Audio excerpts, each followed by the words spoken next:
ప్రజ్ఞ కంగారు పడి లేస్తుంది. తన మొహం ఇంకా బట్టలు చెమటతో తడిసిపోయుంటాయి. ప్రజ్ఞ, నువ్వు బానే ఉన్నావా? ఏంటి నీ పరిస్థితి ఎలా ఉంది? ఇంత భయంగా ఎందుకున్నావు? అది నాకు ఒక భయంకరమైన కల వచ్చింది. ఒక బావి, దట్టమైన చీకటి, ఒక భయంకరమైన నాగు. కలలో నువ్వు బావిలో ఉన్నావా? అది కలని నాకు అనిపించడం లేదు ఆరవ్. ఎలా అనిపించింది అంటే నేను నిజంగానే అక్కడే ఉన్నాననిపించింది. అప్పుడే మనోహర్ దృష్టి తన బట్టల మీద పడుతుంది. బట్టలు తడిగా ఉంటాయి. ప్రజ్ఞ, నీ బట్టలు తడిగా ఎందుకున్నాయి? ఈ మట్టి అది నాగవిధి దగ్గరున్న మట్టిలాగా ఉంది. ప్రజ్ఞ స్తంభించిపోతుంది. తన కళ్లల్లో భయం కనిపిస్తుంది. అంటే నేను నిజంగానే అక్కడికి వెళ్ళానా? స్పృహ లేకుండా. ఇది ఇప్పుడు మామూలు విషయం కాదు. నాకు చాలా భయంగా ఉంది. ఏదైతే ఊర్లో జరుగుతోందో దానినిప్పుడు పట్టించుకోకుండా వదిలేయలేము. మనం ఇప్పుడు ఎవరైనా అనుభవం ఉన్న తాంత్రికుడు సహాయం తీసుకోవాలి. నాకు ఒక బాబా తెలుసు, అడవిలో ఉంటారు. ఆయనే ఏమైనా చేయగలరు. మనోహర్, ఆరవ్ ఇంకా ప్రజ్ఞ నిర్మానుష్యమైన ప్రదేశంలో నుంచి అడవిలోకి ప్రవేశిస్తారు. నువ్వు చెప్పిన ఈ బాబా ఒక మామూలు మనిషిలాగానే ఉంటారు కదా? లేదు, ఆయన మామూలు మనిషి కాదు. ఆయన్ని అందరూ భైరవనాథ్ అంటారు. పైగా అంటారు ఆయనకి నాగబలి ఆఖరి తరంతో సంబంధం ఉంది అని. నల్లని వస్త్రాలతో ఉన్న వృద్ధ తాంత్రికుడు కూర్చుని ఉంటాడు. ఓం శ్రీ శని కాల భజంగాయ నమః, నీలకంఠాయ భస్మదేహాయ, మహీచున మోహట్టూటి, శివుడి పేరిట రక్షా సంహారి. ప్రజ్ఞ ఎప్పుడైతే తాంత్రికుడి దగ్గరికి వెళ్తుందో తాంత్రికుడున్నట్టుండి కళ్ళు తెరుస్తాడు. తన వైపే తిన్నగా చూస్తాడు. నీ మీద తన దృష్టి పడింది. కాలభుజంగుడు నిన్ను గుర్తించాడు. ఇప్పుడు నువ్వు తప్పించుకోవడం పూర్తిగా అసాధ్యం. నేనా? కానీ ఎందుకు? బాబా, దయ చూపించండి, ఏదో ఒకటి చేయండి. వీళ్ళిద్దరూ నగరం నుంచి వచ్చారు. నా వల్ల ఇదన్నీ భరిస్తున్నారు. నేను వీళ్ళని పిలవకుండుంటే బాగుండేది. వీళ్ళిద్దరూ మాత్రమే కాదు, మొత్తం ఊరంతా సమస్యల్లో ఉంది. మనోహర్ తాంత్రికుడికి జరిగిందంతా చెప్తాడు. అంటే దానర్థం ఆ రాయి ఇప్పటికీ నీ దగ్గరే ఉంది. అవును బాబా. నువ్వేమనుకుంటున్నావు? కాలభుజంగా ఒక రాక్షసుడనా?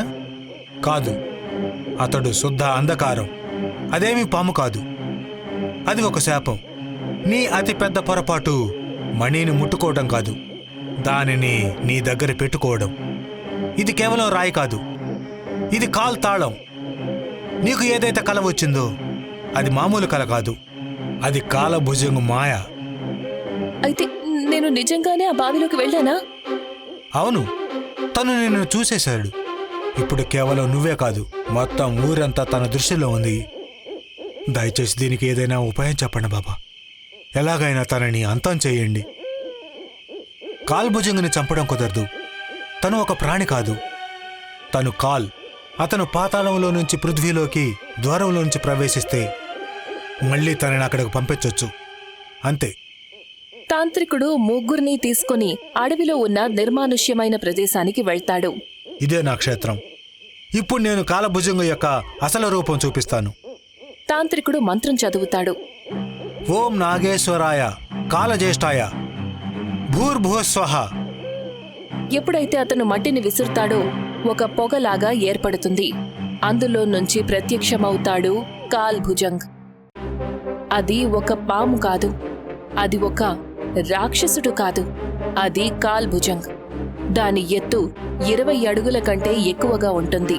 కళ్ళు ఎర్రగా మెరుస్తూ ఉంటాయి. శరీరమంతా పొగ మండిపోతున్నట్టుగా కనిపిస్తుంది. మెడ మీద ముళ్ళు.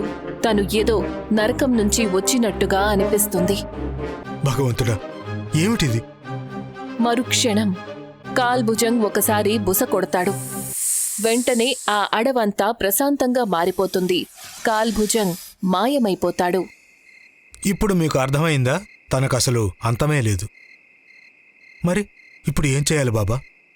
తనని పాతాళానికి పంపించాలి అంటే 3 వస్తువుల్ని సమర్పించాలి. ప్రాచీన గ్రంథాలలో వాటి గురించి రాసి ఉంది. పాతాళ ద్వారం తెరుచుకుంది అంటే దానిని మూయగలం కూడా. కాని దానికోసం ఆ మణి కావాలి. అందులో నుంచే కాల్భుజంగ్ వచ్చాడు. రక్త బలిదానం. ఎవరైతే తనని మేల్కొల్పారో వాళ్ళని శివమంత్ర యుక్తాగ్ని అదే పాతాళ మాయను చెరిపేయగలదు. ఏంటి, బలిదానమా? అవును. మణి ఒకవేళ ప్రజ్ఞ దగ్గర గనక ఉంటే దానివల్లే తను మేల్కొన్నాడు అంటే బలిదానం కూడా తననే ఇవ్వాలి. ఒకవేళ నా రక్తంతో కాల్భుజంగ్ని తిరిగి పంపించగలమనుకుంటే నేను సిద్ధంగా ఉన్నాను. లేదు, మనం అలా ఏమీ జరగనివ్వకూడదు. ఏదైనా ఉపాయం ఉందా? సమయం లేదు. సూర్యుడు ఉదయించే ముందే నాగవేదికి చేరుకోవాలి, లేకపోతే ద్వారం మూసుకోదు. మనోహర్, ఆరవ్ ఇంకా ప్రజ్ఞ తాంత్రికుడితో పాటు నాగ్వేదికి చేరుకుంటారు. తాంత్రికుడు మంత్రాలు చదువుతాడు. కాల్భుజంగ్ పూర్తిగా ప్రత్యక్షమవుతాడు. ఇప్పుడు ఏ ద్వారము నన్ను ఆపలేదు. నేను బ్రహ్మాండానికి విషంగా విస్తరిస్తాను. ఆ మణిని బయటకు తీయండి. నీ రక్తపు చుక్కలు దాని మీద పడేలా చూడండి. ప్రజ్ఞ వెంటనే తన చేతిని కత్తితో కట్ చేసుకుంటుంది. కొన్ని రక్తపు చుక్కలు మణి మీద పడతాయి. ఓం కాల్ వినాశకాయ అగ్నిదేవాయ నమః స్వాహ. ఒక అగ్నిగుండం కాల్భుజంగ్కి తగులుతుంది. కాని ఏమాత్రం కదల్లేదు. తను నలుగురిని కోపంగా చూస్తుంది.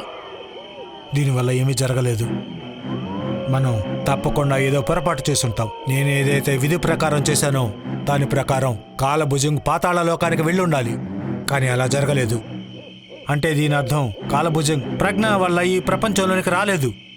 తనని మేల్కొన్న వాళ్ళు ఇంకెవరో ఉన్నారు. కాల్భుజంగ్ తాంత్రికుడి వైపు చూస్తాడు. ఒక భయంకరమైన గొంతుతో ఇలా అంటాడు. నువ్వు చెప్పింది పూర్తిగా నిజం. అది ఇంకొకరు. ఇక్కడకు పిలిచింది వేరొకరు. తను ఎంతో వేగంగా ప్రజ్ఞ దగ్గరికి వెళ్తాడు.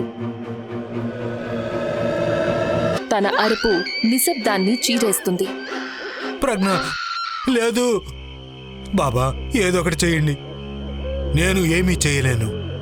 తనని ఇక్కడికి తీసుకొచ్చింది ఎవరు అనేది తెలుసుకునేంత వరకు నేను ఏమీ చేయలేను. అప్పుడే ఒక రహస్యమయమైన నవ్వు వినిపిస్తుంది. అందరూ వెనక్కి తిరిగి చూస్తారు. ఊరి సర్పంచ్ అక్కడ నిలబడి ఉంటాడు. అతని కళ్లల్లో రాక్షసత్వం మెరుస్తూ ఉంటుంది. సర్పంచ్ గారు, మీరా? కాల్భుజంగ్ నేను మేల్కొల్పింది మరెవరో కాదు, నేనే. నువ్వు ఒట్టి మూర్ఖుడివి మనోహర్. నీకు దీని గురించి అసలు ఏమీ తెలియదు. గ్రామంలో అందరూ కూడా నీలాగే మూర్ఖులు. ఎన్నో ఏళ్లుగా మన ఊరిలో నాగబలి ఇవ్వడం ఆచారం. దానితో కాల్భుజంగ్ని ఆపుతూ వచ్చారు. కానీ మీ నాన్న ఈ లోకంలోకి రావాలనుకున్నారు. ఆయన ప్రాచీన గ్రంథములో చదివారు. అదే గ్రంథం ఊరి పుస్తకాలయంలో పెట్టి ఉంచబడింది. దానిని మీరు సగమే చదివారు. అయితే నువ్వు కావాలని ఆచారాన్ని పాటించలేదు. అవును, ఇది మా నాన్న ఆలోచన.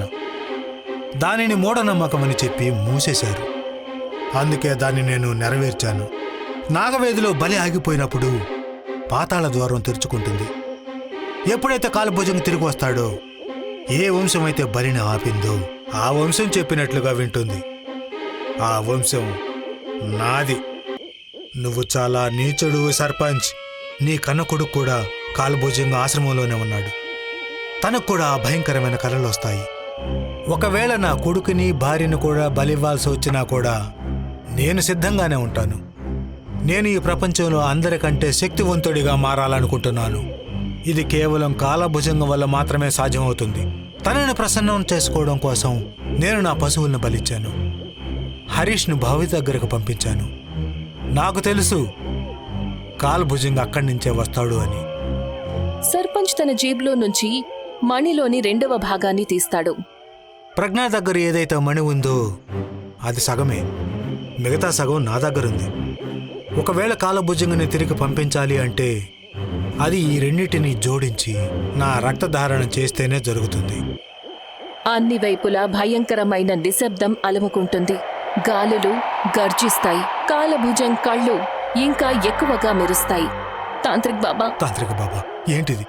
ఇలాగైతే సర్పంచ్ తన అనుకున్నది సాధిస్తాడు.